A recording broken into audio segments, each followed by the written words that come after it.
মসজিদের খতিব। মসজিদে নববীর আদলে সাজানোর আন্দরকিল্লা শাহী জামে মসজিদ। বারোলিয়ার পূর্ণভূমি ও দেশের বাণিজ্যিক রাজধানী খ্যাত চট্টগ্রামের বুগুত মুঘল স্থাপত্যর অনন্য নিদর্শন ঐতিহাসিক আন্দরকিল্লা শাহী জামে মসজিদ মসজিদে নববীর আদলে পুনর্নির্মাণের উদ্যোগ নেওয়া।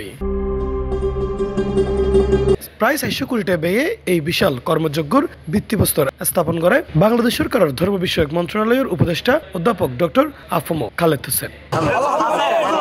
আজকে চট্টগ্রামের জন্য একটা ঐতিহাসিক দিন। আমরা 300 কোটি টাকা খরচ করে সরকার এবং মুসল্লি জয়েন্ট পার্টনারশিপে আমরা এই মসজিদ আল্লাহ তাআলার উপর ভরসা করে আমরা আজকে ভিত্তিপ্রস্তর স্থাপন করব এবং আগামীকাল থেকে কাজ শুরু হবে।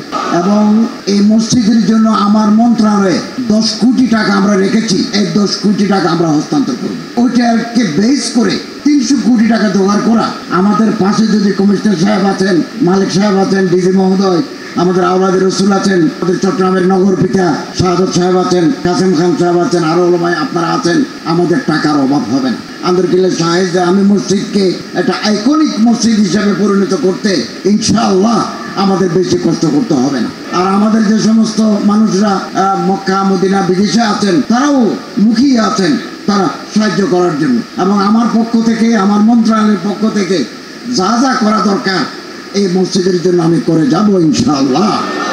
1967 খ্রিস্টাব্দ চট্টগ্রাম বিজয়ের স্মারক হিসেবে মুঘল সম্রাট আওরঙ্গজেবের নির্দেশে সুবেদার শায়েস্তা এই মসজিদ নির্মাণ করে। সময়ের পরিক্রমায় মসজিদ ধারণ ক্ষমতা কমিয়ে এবং কিছু অংশ জরাজীর্ণ হয়ে যাওয়ায় মুসল্লিরা দীর্ঘদিনের দাবির পরিপ্রেক্ষিতে ইহেন পুনর্নির্মাণের উদ্যোগ নেওয়া হয়। তবে নতুন নকশায় মসজিদের মূল ঐতিহাসিক স্থাপনা অক্ষুণ্ণ রাহে আধুনিকতা ও ঐতিহ্যের এক অপূর্ব সমন্বয় গঠন হবে বলেও জানা যায়। এখানে মাল্টি স্টোরেজ মিনারা হবে, মার্কেটিং হবে, একসাথে 14,000 মানুষ নামাজ আদায় করতে পারবে, 500 মেয়েরা নামাজ আদায় করতে পারবে। প্রতিবন্ধী যারা আছে তাদের জন্য আছে, এখানে অডিটোরিয়াম আছে, ইমাম খাদেম মুয়াজ্জিনদের জন্য আবাসনের ব্যবস্থা আছে। তবে দুটো চ্যালেঞ্জ আপনারা বলেছেন, একটা হচ্ছে আমাদের মসজিদের জায়গা বেদখল, 1, 2 ওই যে ঘর দেখা যায় এটার নাম আন্দরকিল্লা শাহী জামে মসজিদ। এটাই আমাদের গৌরব, এটা part of world heritage. Islamic ফাউন্ডেশনের মহাপরিচালক আব্দুল সালাম কান্ডার সভাপতিত্বে অনুষ্ঠানে স্বাগত বক্তব্য রাখে মুসল্লি কমিটির সাধারণ সম্পাদক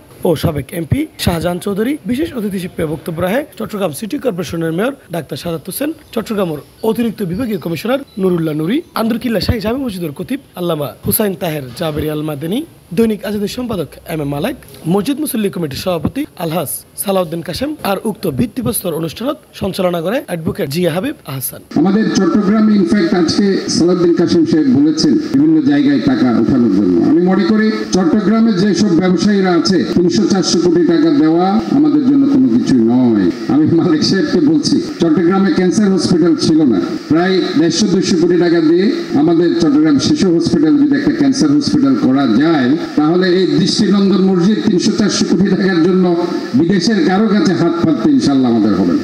দীর্ঘ অবহেলার পর সরকার অনেক গিয়েছে এসেছে, কিন্তু আমাদের শাহী মসজিদের একটা ইটেরও পরিবর্তন হয়নি।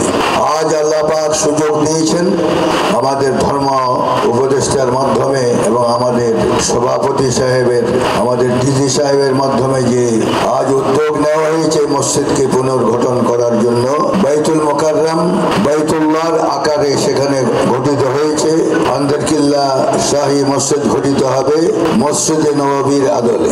নির্মিত জন্য এই মসজিদত একলগে নামাজ আদায় করে পারিব 14,000 মানুষ। এটা তাইব প্রতিবন্ধীর লাই আলাদা নামাজের ব্যবস্থা, মার্কেট, অডিটোরিয়াম, খাদেম মসজিদের লাই আবাসন সুবিধা সহ নানা রকমের সুযোগ সুবিধা। ইফতেখার নতিশন C+ চট্টগ্রাম।